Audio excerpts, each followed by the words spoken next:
Why do I strongly recommend following a strict gluten-free diet when you have Hashimoto's? My name is Sabine. I'm a nutritionist and health coach specializing in thyroid health, and I help women to improve their energy levels, their sleep, their mood, and get their zing back.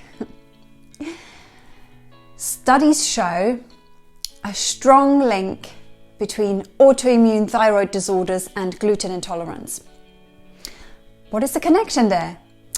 The molecular structure of a protein in gluten called gliadin and the thyroid gland are very similar. So when your body's immune system tags gluten as a foreign invader which needs to be removed from the system, at the same time your body produces antibodies against your thyroid gland as well. So every time you eat gluten-containing foods, your immune system attacks not only gluten, but also your thyroid gland.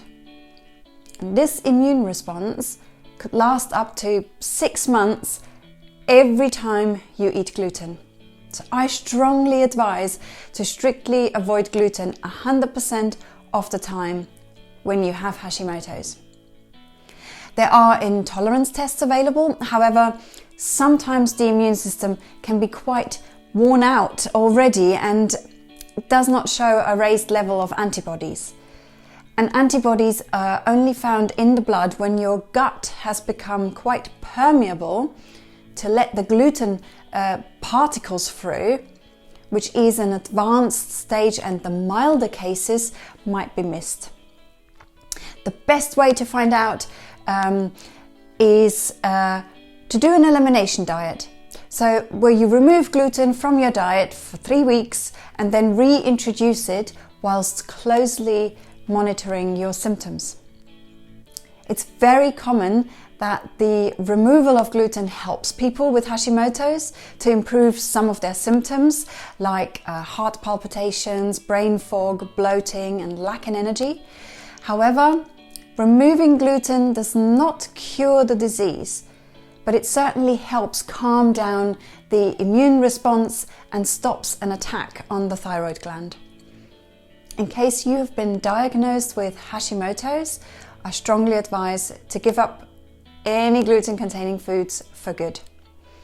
So basically anything containing wheat, barley or rye.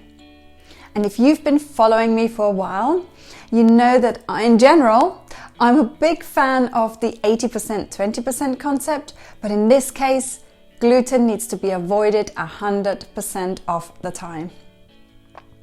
And if you've been diagnosed with an underactive thyroid, I would advise to have your antibodies tested to find out if the underlying cause of your hypothyroidism is Hashimoto's. So when going gluten-free, there are a few things to consider, such as cross-contamination in restaurants and knowing how to read food labels, etc. And I can help you with all this in my consultations. And going gluten-free is only one of the puzzle pieces of things you can do to alleviate your symptoms. And if you have any questions around going gluten-free, book a free 30-minute call with me and I will post a link to it in the description. I'm looking forward to speaking with you. Until then, take good care of yourselves. Bye bye.